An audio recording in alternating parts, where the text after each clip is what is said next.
सुमन बुआ आज बहुत खुश थी। चंदेरी साड़ी और बालों में गजरा लगाए वह पूरे हवेली में चक्कर लगा रही थी। खुश होने का कारण भी था उनके बेटे की शादी जो तय हो गई थी। शगुन का दिन आज के लिए ही निकल आया था।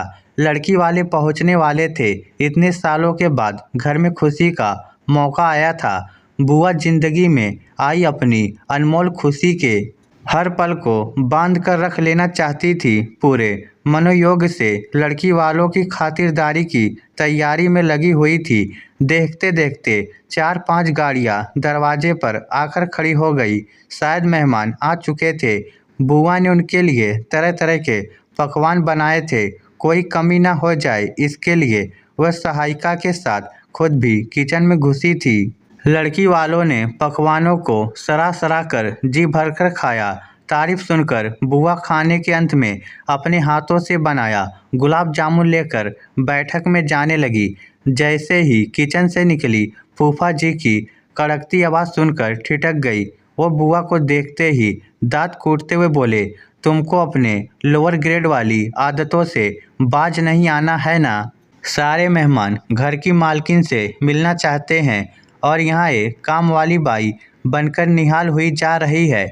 मेरे सारे स्टेटस को चकनाचूर करके रख दोगी क्या। उन्होंने बुआ के हाथ से गुलाब जामुन लेकर वहीं पटक दिया और आंख तरेर कर बोले, जाओ और चीप टाइप की साड़ी बदल कर चुपचाप से बनारसी साड़ी पहनकर सलीके से बैठक में आओ। एक बात और, कुछ भी पटर पटर करने की कोशिश मत करना वरना उन्हें समझने में देर नहीं लगेगा कि तुम भी जाहिल खानदान से ही हो। सारे घर वाले समेत नौकर चाकर भी भौचक्के से देखते रह गए। फूफा जी की बात सुनकर बुआ की आंखें भर गई। हिम्मत थी नहीं कि नज़र उठाकर कुछ कहती।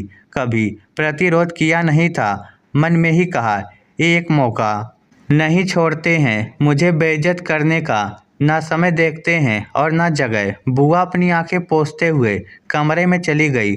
फूफा जी ने एक नौकर को बुलाया और जोर से फटकारते हुए सभी बिखरे गुलाब जामुन को उठाकर डस्टबिन में डाल देने के लिए कहा।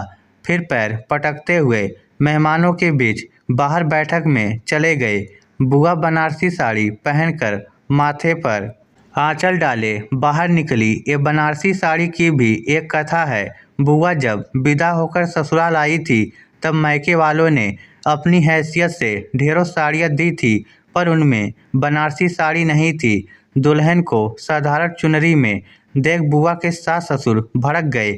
उसी समय बुआ की सास ने फरमान जारी किया, आज से किसी तीज त्योहार में मायके से बुआ के लिए कपड़े नहीं आएंगे और अगर औकात हो तो बनारसी साड़ी ही भेजें। हमारे खानदान की बहुएं हर एक पर्व पर बनारसी साड़ी ही पहनती हैं। बेचारे मायके वाले जितना अपना चादर था उसी में ही सिमट कर रह गए। बेटी को तीज त्योहार में कपड़े भेजना छोड़ दिया। बेटी हजारों में सुंदर थी। सुंदरता ने ही उसे ऐसा घरवर दिलाया था वरना उनकी हैसियत कहाँ थी जो ऐसा ससुराल ढूंढते। खैर अब बीती हुई बातों को याद कर मन खराब करने का समय नहीं था। बुआ बैठक के दरवाजे तक पहुंची ही थी कि बेटे ने टोका, ओ माँ ये क्या लुक बना रखा है। दुल्हन वाले लोग तुम्हें देखने थोड़ी ना आए हैं। अब तुम मदर इन लॉ बनने जा रही हो। थोड़ा सा तो चेंज लाओ अपने आउटफिट में। बुआ बेटे की बातों पर अंदर तक झेप गई लेकिन क्या कहती। बेटा भी पिता के नक्शे कदम पर चल पड़ा था। उससे बहस करना व्यर्थ था। बबूल के पेड़ पर आम फलने की उम्मीद करना बेकार था। बचपन से उसने यही तो देखा था, पिता के द्वारा हर बात के लिए टीका टिप्पणी करते रहना। बुआ क्या कहती, वह तो पति का हुक्म मानकर ये भारी भरकम लबदा ओढ़कर मेहमानों के बीच जा रही थी। दरअसल बुआ से मिलवाना तो एक बहाना था। फूफा जी को तो अपना रुतबा दिखाना था। बुआ से मिलकर लड़की के पिताजी और बड़े भाई प्रसन्न हुए। लड़की के पिता ने हाथ जोड़ते हुए कहा, बहन जी मेरी एक ही बेटी है जिसे मैं आपकी चरणों में रखना चाहता हूँ। बुआ ने उनका हाथ थामते हुए कुछ कहना चाहा, तभी फूफा जी ने बुआ को घूरकर देखा। बेचारी बुआ ने झट से हाथ छोड़ दिया। धूमधाम से बुआ के बेटे की शादी हुई। दुल्हन विदा होकर आ गई। वह साथ में ज़्यादा धन दौलत तो नहीं लाई, पर साक्षात लक्ष्मी का अवतार थी। सिमटी सकुचाई हुई। जब उसने बुआ के पांव छुए तो बुआ ने उसे ऊपर उठाकर गले से लगा लिया।